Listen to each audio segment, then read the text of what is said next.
Welcome to good news India. IPL మ్యాచ్లు అంటేనే మజా అన్నట్టు. ఈ సీజన్లో మ్యాచ్లన్నీ రంజుగా సాగుతున్నాయి. క్రికెట్ ఫ్యాన్స్ అంతా ఆయా జట్ల మధ్య పోటీని ఆస్వాదిస్తున్నారు. అయితే ఐపీఎల్ సీజన్లో క్రికెట్ను ఎంజాయ్ చేసేవారు ఉన్నట్లే లీగ్ వచ్చిందంటే చాలు బెట్టింగ్ మాఫియా కూడా రెచ్చిపోతుంది. అప్పుడప్పుడు ఫిక్సింగ్ ఆరోపణలు కూడా వినిపిస్తున్నాయి. అటువంటిదే ఇప్పుడు భారత క్రికెట్ బోర్డు ఒక హెచ్చరిక జారీ చేసింది.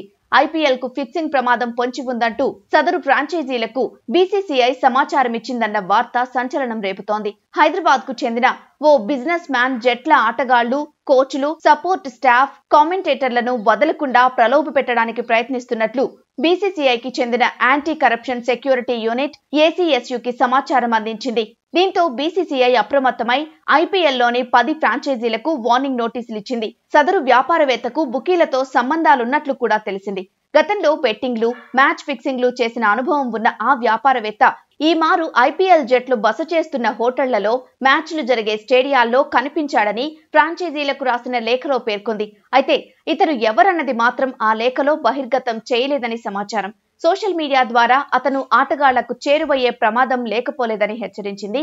ఒకవేళ అతను ఇప్పటికే ఎవరినైనా సంప్రదించి ఉంటే తమకు సమాచారం ఇవ్వాలని తెలిపింది. ముఖ్యంగా యువ ఆటగాళ్లు బుకీల వలలో పడి బంగారం లాంటి భవిష్యత్తును పాడు చేసుకోవద్దని హితవు పలికింది. ఆ వ్యాపారవేత్తతో ఏవైనా సంభాషణలు జరిపితే తమకు నివేదించాలని, జాగ్రత్తగా ఉండాలని ఐపీఎల్ భాగస్వాములకు సూచించింది. విశ్వసనీయ వర్గాల సమాచారం ప్రకారం ఫుంటెర్స్ బుకీలతో సదరు వ్యాపారవేత్తకు సంబంధం ఉన్నట్లు తెలిసింది. గిఫ్ట్లు, పార్టీలంటూ ఐపీఎల్ తో సంబంధం ఉన్న వ్యక్తులతో ఆ వ్యాపారవేత్త సన్నిహితంగా ఉండేందుకు గత కొంతకాలంగా ప్రయత్నిస్తున్నట్లు సమాచారం. ఆ వ్యాపారవేత్త ఖరీదైన గిఫ్ట్స్, ఆభరణాలతో బుట్టలో పడేస్తాడని, ఇప్పటికే ఆయన కొంతమంది ప్లేయర్లను, కోచ్లను కలిసి ఖరీదైన గిఫ్ట్స్ ఇచ్చినట్లు కూడా వార్తలు వచ్చాయి. వీరితో పాటు ఆటగాళ్ల కుటుంబాలను కూడా కలిసి ఖరీదైన బహుమతులు ఇచ్చేందుకు ప్రయత్నిస్తున్నాడని తెలుస్తోంది. మొత్తానికి ఈ మ్యాచ్ ఫిక్సింగ్ వార్తలు అటు క్రికెట్ అభిమానుల్లో, ఇటు బీసీసీఐలో ఆందోళన కలిగిస్తున్నాయి. For more interesting updates, please subscribe good news India.